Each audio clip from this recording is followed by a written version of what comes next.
प्रथम शिवलिंग का निर्माण, कोई तुमसे पूछे कि प्रथम शंकर के शिवलिंग का निर्माण किसने किया, आपको उत्तर देना चाहिए कि भगवान शंकर के प्रथम शिवलिंग का निर्माण स्वयं ब्रह्मा और विष्णु ने अपने हाथों से किया है, अपने हाथों से किया। इसलिए सारे ज्योतिर्लिंग, सारे उपलिंग, सारे मंदिर, सारे शिवालय, सारे शंकर की उपासना के केंद्र बिंदु, इनसे भी बड़ा फल मिलता है जब हम अपने घर में पार्थिव शिवलिंग का निर्माण करते हैं।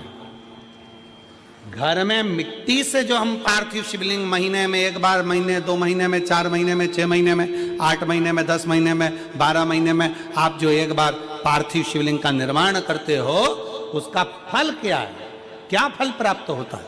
तो कहा 12 ज्योतिर्लिंग में जो जल चढ़ाने का फल है वो घर में पार्थिव लिंग बनाकर उसके पूजन करने के फल के बराबर प्राप्त हो जाता है।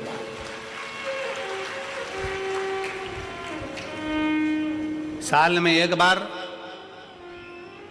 श्रावण के महीने में, श्रावण की शिवरात्रि पर पूरे भारत में ही नहीं देश और विदेश में भी लोग ऑनलाइन पार्थिव शिवलिंग का निर्माण करते हैं। आप लोग करते हो कि नहीं करते हो?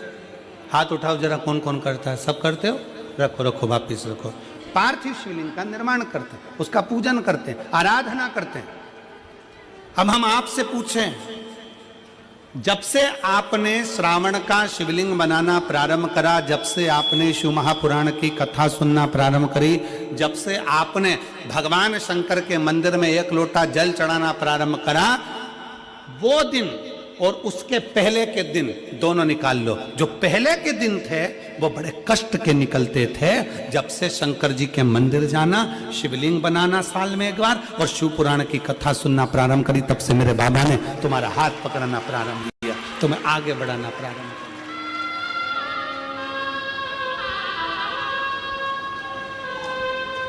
किया। एक पत्र है,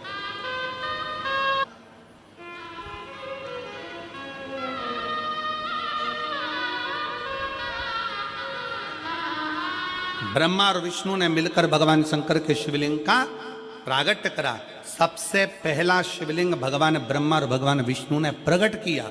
इसलिए शिव तत्व कहता है, भगवान शंकर की कथा कहती है कि शिवलिंग का निर्माण ब्रह्मा और विष्णु ने करा। भगवान नारायण की धर्म पत्नी लक्ष्मी और भगवान ब्रह्मा जी की धर्म पत्नी ब्रह्माणी दोनों ने शिवलिंग की स्तुति करी। तब भगवान ब्रह्मा और भगवान शिव ने जब शिवलिंग का निर्माण कर वहां पर स्थापित किया, तो लक्ष्मी और सरस्वती को उनकी सेवा में लगा दिया। सेवा में लगाया, तब भगवान शंकर उसी समय पर प्रकट होकर ब्रह्मा और विष्णु के सम्मुख में अपनी आकाशवाणी से कहते हैं, अपनी आकाशवाणी से,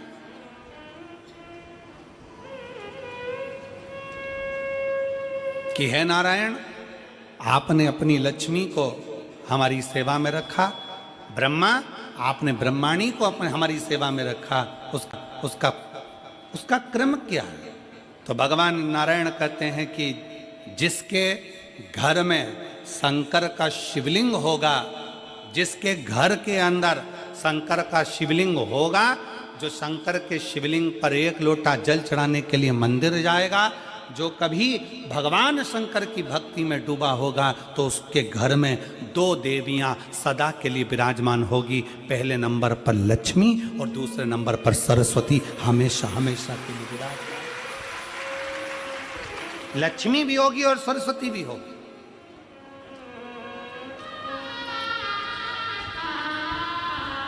अब दोनों देवियां खड़ी हो गईं। शंकर जी से पूछा, पहले ये बताओ कि सरस्वती जाएगी कि लक्ष्मी जाएगी घर में?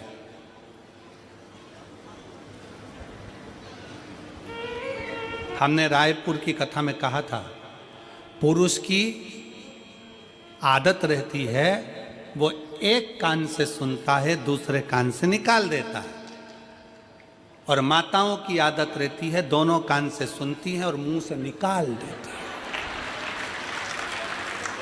बोल देती है।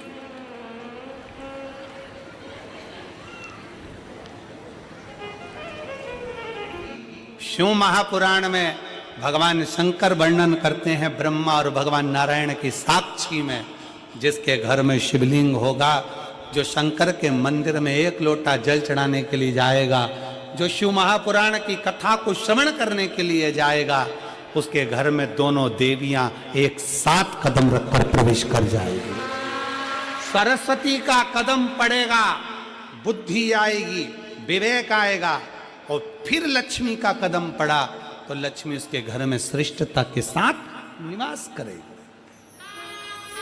भगवान शंकर पर चढ़े हुए जल का आचमन करना, केवल पीना, 3 ताप को समाप्त कर देता।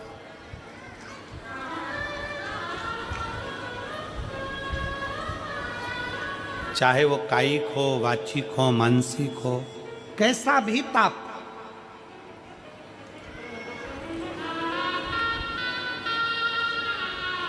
और यदि कोई तुमसे कह दे कि शंकर जी पे चढ़ा हुआ जल नहीं पीना चाहिए, तो उन महाराज जी के चरणों को प्रणाम करो और उनसे कहो अच्छे से शिव पुराण पढ़ो, तुम अच्छे से पढ़ो।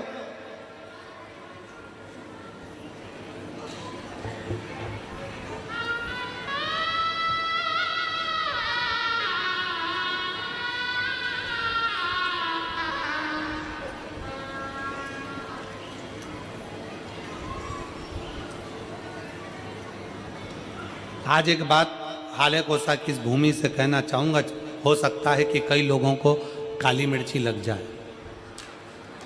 क्योंकि हमारी बात की जरा काली मिर्ची लोगों को ज़्यादा लगती है।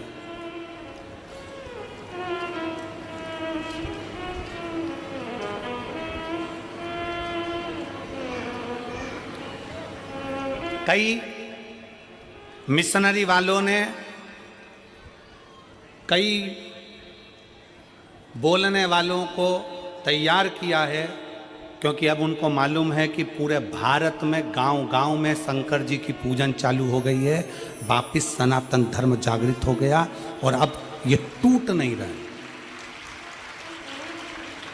सबको मालूम पड़ गया कि गांव-गांव में शंकर जी का मंदिर हो गया, शंकर जी के मंदिर लोग जाना चालू कर दिए, शिव जी को जल चढ़ाने लगे, घर घर में शंकर की पूजन करने लगे, घर के अंदर शिवलिंग रखने लगे, घर के अंदर शंकर का पूजन करने लगे, लोग एक लोटा जल चढ़ाने लगे, तो टेंशन बढ़ गया। तो उन्होंने कई लोगों को तैयार करा कि हम तुमको मुंह मांगा पैसा देंगे, तुम्हें बस एक काम करना है कि कैसे भी शंकर जी के मंदिर में जाने वालों को भड़काना है कि शंकर पे चढ़ा जल मत पियो, शंकर के मंदिर मत जाओ, एक लोटा जल मत चढ़ाओ।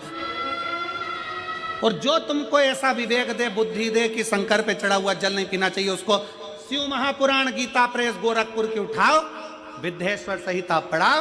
विद्येश्वर संहिता में लिखा है शंकर पे चढ़े हुए जल का आचमन करने से 3 ताप चले जाते हैं, और शंकर भगवान पे चढ़ा हुआ प्रसाद खाना तो दूर, मात्र प्रसाद का दर्शन हो जाए तो व्यक्ति को अश्वमेध यज्ञ का फल प्राप्त हो जाता है।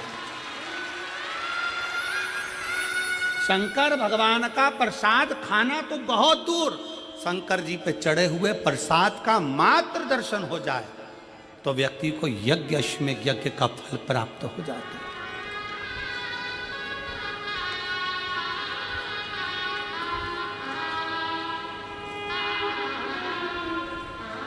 शिव जी पे चढ़े हुए प्रसाद का मात्र दर्शन, खाना तो बहुत दूर की बात है।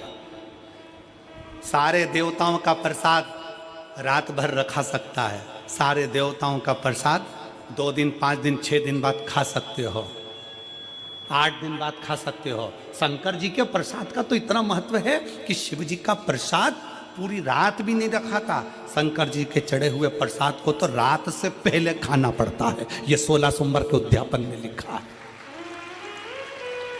आप में से किसी ने 16 सोमवार करें, संकट सोमवार करें? हाथ उठाओ जरा, किस किस ने करें? करें आप लोगों ने? रखो। तो मेरी बहनों ने, मेरी जीजियों ने, मेरे जीजाओं ने, मेरी बेटियों ने, मेरी बेटाओं ने, मेरी माताओं ने, मेरे भाई ने, जिन्होंने 16 सोमवार के व्रत करे हैं, संकट सोमवार का व्रत करा, उसमें लिखा है कि प्रसाद का हिस्सा रात भर नहीं रखा रहता, उद्यापन का प्रसाद भी रात के पहले समाप्त करना पड़ता है, प्रसाद को रात भर नहीं रखते। कितना महत्व होगा। कि सारे देवताओं का प्रसाद 2 दिन 5 दिन 4 दिन 3 दिन रख सकते हो, पर शंकर जी का चढ़ा हुआ प्रसाद तो तुरंत खाओ, 1 मिनट की भी देरी मत करो। क्यों? क्योंकि शंकर जी का प्रसाद जितनी जल्दी खा लेते हैं उतना हमारे जीवन का सारा दुख समाप्त हो जाता है। दुख। डॉक्टर क्या कहते हैं? डॉक्टर क्या बोलते हैं? जब बीमारी आती है तो डॉक्टर कहते हैं ये गोली बिल्कुल आज से ही चालू कर दो, अध्ययन करो। ब्रह्मा और विष्णु जी से कह दिया भगवान ने कि ये लक्ष्मी, ये सरस्वती, ये लक्ष्मी, ये सरस्वती दोनों सेवा में लगी हैं। हम फल देना चाहते हैं कि आज जो शंकर के शिवलिंग की आराधना करेगा, पूजन करेगा, उसके घर में 2 देवियां सदा सदा विराजमान रहेंगी। पहली सरस्वती, दूसरे नंबर पर लक्ष्मी, उनके घर में सदा विराजमान। सरस्वती और लक्ष्मी।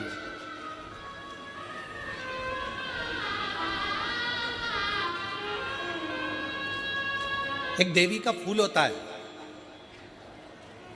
शायद मुझे उम्मीद है कि आप सब जानते होंगे। एक देवी का फूल होता है जिसको जायसोन या गूलर का फूल भी कहते हैं, घंटी वाला फूल भी कहते हैं, लाल कलर का होता है। काय का बोलते हैं इधर? गुड़ल, गुड़र का फूल, जायसोन का फूल लाल कलर का होता है, जिसमें घंटी निकली रहती है एक छोटी सी, उसमें पीले पीले पीले पीले दाने रहते हैं।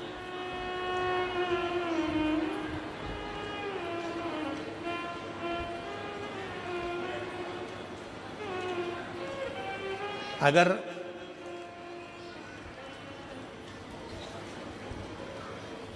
मान लो कोई बेटा बेटी, कोई लड़का लड़कियां, कोई बेटा बेटी, नवयुवक बच्चे या बहुएं या कोई अन्य व्यक्ति भी कोई कार्य चालू कर रहा है। मान लो कोई कार्य आप चालू कर रहे हैं, एजुकेशन के लिए बढ़ रहे हैं, या आपने कोई लक्ष्य बनाया है कि मुझे इस कंपटीशन एग्जाम में बैठना है, इस कंपटीशन एग्जाम में बैठना है और मेरा इसमें पास होना जरूरी है, और मैं जो चीज पढ़ती हूं ना मैं भूल जाती हूं, मैं अध्ययन करता हूं और भूल जाता हूं। कई माताएं भी ऐसी हैं 40 45 50 साल 60 साल की हो गई, 60 70 साल की हो रही हैं, कई बार कह देती हैं मेरी याददाश्त ठीक नहीं है, मैं कोई सामान रखती हूँ भूल जाती हूँ, मेरी याददाश्त में नहीं रहती। कोई भाई भाई लोग कह देते हैं मेरी याददाश्त में नहीं रहता, भूल जाता हूँ। कोई कह कर गया मुझसे बात कर लेना और मैं भूल गया कि मेरे को उससे बात करना था। कई बार मुझे मनी मंजिल तक पहुंचना है। तो शिव महापुराण की कथा कहती है आप अपने परिश्रम को 4 गुना बढ़ाओ, मेहनत 4 गुना करो, पढ़ाई 4 गुना करो, अध्ययन 4 गुना करो, दिन रात एक कर दो। और साथ में जो अशोक सुंदरी की जगह है, ये शिवलिंग समझ लेना जरा, ये जलाधारी पार्वती जी का हस्त कमल, ये शिवलिंग, ये जलाधारी, और यहां से जल बहता है। राइट में गणेश जी, लेफ्ट में कार्तिकेय जी, और बीच में जम के बोलो जरा अशोक सुंदरी। ये बीच की जगह जो घंटी वाला फूल होता है, जिसको आप लोग जायसोन बोलें कि आपके क्षेत्र में गुलर बोलें, देवी जी को चढ़ता है। देवी जी का अति प्रिय पुष्प है, माता रानी का वो लाल पुष्प अति प्रिय। उसी पुष्प को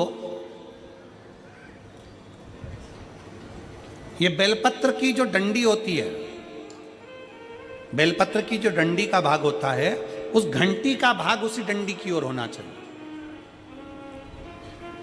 जैसे फूल की जो अंदर की घंटी जो निकली हुई है, उसका भाग ऐसा डंडी की ओर होना चाहिए। मतलब आपको बेलपत्री पर ये फूल को इस तरह से रखना पड़ेगा, मतलब उसका जो घंटी का भाग है।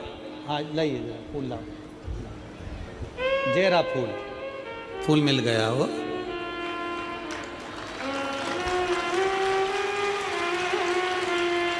फूल मिल गया।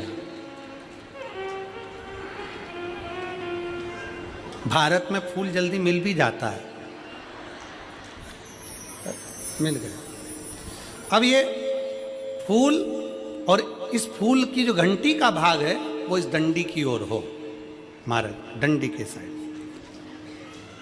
अपनी कामना कर कर, अपना नाम और गोत्र का स्मरण कर कर, शिव जी से अपने मन का भाव बोलकर इस फूल को और इस बेलपत्र को 12 महीने शिवरात्रि पड़ती है। किसी भी शिवरात्रि पर अशोक सुंदरी वाली जगह पर, शंकर के शिवलिंग की ओर जो अशोक सुंदरी की जगह है वहाँ पर डंडी और घंटी का मुख शिवलिंग की ओर होते हुए उस बेलपत्र को समर्पित करो। कब करना है? पहले 1 लोटा जल समर्पित कर कर, फिर ये बेलपत्र अपनी कामना कर कर, बाबा से विनय कर कर, बाबा मेरा ये कंपटीशन एग्ज़ाम है, मैं पढ़ूंगी, 4 गुना मेहनत करो, अध्ययन करो, अच्छी पढ़ाई करो, दिल से पढ़ो, रात दिन एक कर दो, और 1 घंटी का पुष्प, 1 बेलपत्र, जब तक तुम्हारा एग्ज़ाम ना आए, 4 महीना, 5 महीना, 3 महीना, प्रत्येक शिवरात्रि, हर महीने शिवरात्रि आती है, प्रत्येक शिवरात्रि पर समर्पित करो। आप अपने लक्ष्य तक पहुंचोगे ही, कोई रोक नहीं सकता आपको। आप अपने लक्ष्य तक, अपनी मंजिल तक पहुंच ही जाओगे। बोल बम का नारा है,